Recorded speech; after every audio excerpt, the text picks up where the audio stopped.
Corporate culture and social tradition share a common obsession, the belief that enduring meaningless hardship acts as a forge. We are taught that surviving constant, grinding friction filters out weakness. Enduring the crucible is presented as a mandatory prerequisite for achieving elite status. Cognitive science reveals a severe flaw in this logic. Romanticizing suffering relies on a dangerous misinterpretation of human neural architecture. If you observe the individuals who endure the highest volume of daily physical and mental stress, they rarely achieve exponential professional growth. Passive hardship is not a forge that hardens you. It is a mechanical filter that actively degrades your baseline capacity to think, adapt, and advance. To understand the mechanics behind this degradation, we must look at the zero-sum energy allocation model. Human willpower and psychological bandwidth are strictly finite resources. They operate on hard biological limits, not an infinite well drawn from moral superiority. This system is governed by a strict conservation principle. You cannot spend the exact same unit of psychological energy twice. Every ounce of mental bandwidth spent surviving a toxic environment or artificial stress is mathematically subtracted from the energy available to innovate, learn, or strategize. So why don't workers in extreme, low-yield environments simply use their grit to learn high-value skills after hours? Historically, industrial environments were optimized for the maximum physical extraction of human labor, deliberately leaving no surplus energy for the worker. The biological mechanism driving this is cognitive narrowing, a psychological reflex where severe scarcity restricts a person's focus entirely to immediate threats. Chronic anxiety hijacks your brain, redirecting all processing power to survival protocols, completely shutting down the peripheral pathways required for long-term strategic planning. You become wired to hyper-focus on finding 3 coins today. The brain induces a literal neurological blindness to the compounding returns of a mountain of gold 3 years out. This is the physical end state of a system where a person's entire bandwidth is consumed by the mere act of existing. Failure to advance in these environments is never a lack of moral effort. The cognitive bandwidth required to escape has already been physically burned up by the friction of the environment. A common counterargument remains, isn't some level of pain a mandatory operational cost for high achievers? This matrix categorizes 2 distinct types of stress. First is compound interest friction, like learning a new skill or launching a startup, which requires active choice and yields future dividends.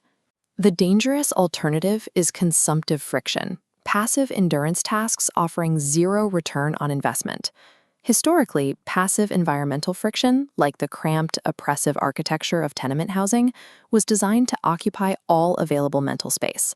Nobel laureate Mo Yan offers a sharp rebuke to the culture that romanticizes this kind of struggle. He points out that he suffered as a child strictly because he had no other option. Given the choice, true creators consistently select the optimal, comfortable path over unnecessary grit. Glorifying the eat bitter culture dangerously conflates meaningless consumptive friction with the necessary active costs of growth. If avoiding passive hardship is biologically optimal, why is eating bitter so heavily promoted by corporate and cultural institutions?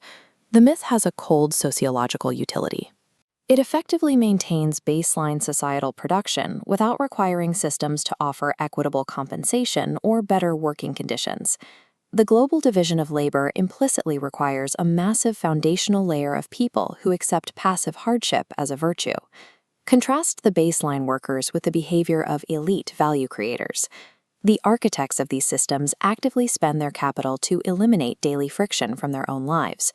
Internalizing the eating bitter mindset is an act of systemic compliance. You are volunteering to be the grinding gear rather than the architect.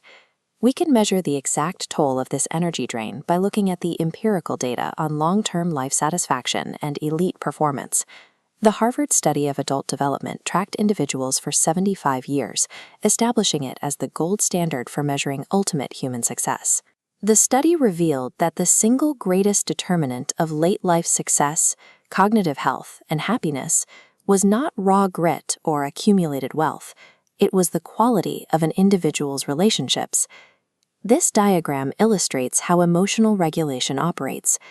Deep human connection demands a massive surplus of bandwidth. But if you leak psychological energy enduring toxic work cultures, your central reservoir depletes.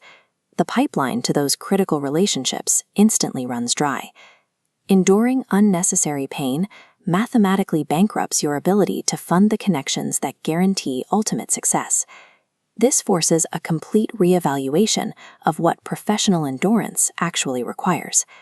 Strategic resilience is not an infinite capacity to absorb meaningless pain. True resilience is the ruthless, active elimination of non-essential friction. It is the practice of fiercely guarding your cognitive bandwidth. Audit your own professional life. Identify the consumptive friction you are currently enduring, simply out of misplaced pride or a fear of appearing weak. Stop romanticizing the struggle. Save all available bandwidth for exponential growth. Elite performers win by actively